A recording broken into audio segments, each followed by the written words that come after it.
Is there. She's with the ANC, Zweli Mkhize. Francis. Thank you very much, Natasha. Yes, I'm with the Treasurer General of the ruling party. Thank you for joining us, Dr. Zweli Mkhize.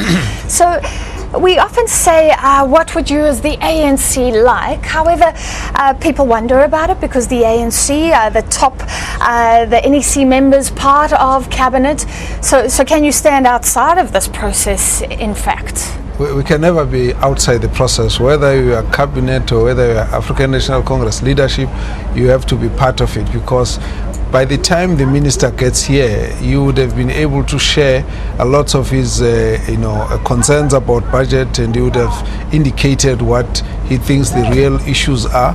And in the process, even though we don't know the speech that he's going to deliver, there are certain things where the ruling party as a leadership of the party, as in cabinet, would have given him support, because it's a representative statement of what the finances are like. So from president to cabinet excuse me, to the ruling party, we would all have been able to say, go ahead, we'll give you support. And so when it gets stated here, the ANC largely would have given support. So whatever happens throughout the implementation of the budget, the ruling party has to take responsibility for supporting the minister and treasury.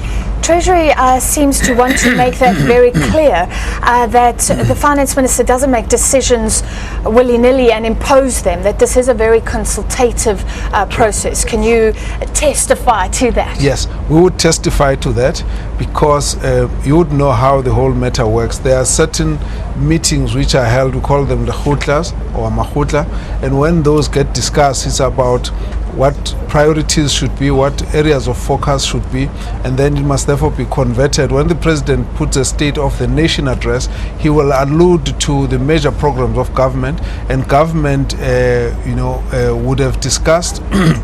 By the time the minister comes, it's about putting the figures onto what statement the president would have made.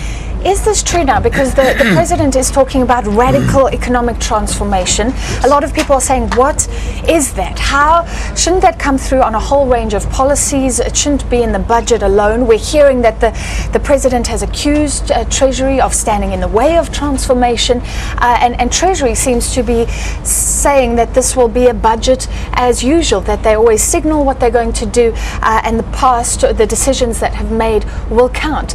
Isn't there doesn't it look like the party is actually going in two different directions? No, not really. I won't comment about what President is alleged to have said, but all I can say is that in the course of what the ANC's program has to focus on, it's a much broader approach to economic transformation, socio-economic transformation. So it would involve more than just treasury, the departments, the state-owned entities, different private sector. It's a whole broader issue around social, economic transformation. But when it comes to the budget, it basically talks to the programs that government is financing, and that really has to be looked at in that context. Now, for all the departments, there can never be enough money for everyone who needs money. There are lots of projects, there are lots of ideas, and so everybody believes that there should be more money. The problem of treasury is that at a certain point they're going to make a call to say this is all that's available, and let's try and cut our cloth, our suit as our cloth is. So in this case, we expect that it's going to be a very tight budget. It's going to be difficult, but our expectations really are that it should not show a huge expenditure that's out of proportion and uncontrollable. It must be able to show that the Treasury is managing the kind of consolidation of the budget, as also not to get a very huge budget deficit. And also we understand that the revenue is not as good as would have been in the years, because the economy is not doing well. So it's got to try and make do with whatever there is. There'll probably be going to be a need to try and look for some additional revenue. From where we sit, if you have to pick on revenue for government, it's obviously it's tax, but you have to avoid harming the very poor. So it's a very tricky way of navigating that we think we're going to be facing. It sounds like you support the path that we have chosen as a country, which is to not take on too much debt, not to let debt get out of control, not to get ourselves in trouble down the line because of that.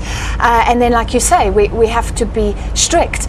But if we talk about transformation, what does that mean to you, and how will it show up in the budget in future? Well, excuse me, so I wouldn't be able to say what's going to come out. But to take, for example, the issues that get raised, if you have to invest on issues of infrastructure, it's about opening up opportunities for growth in the future. It's a very important approach there.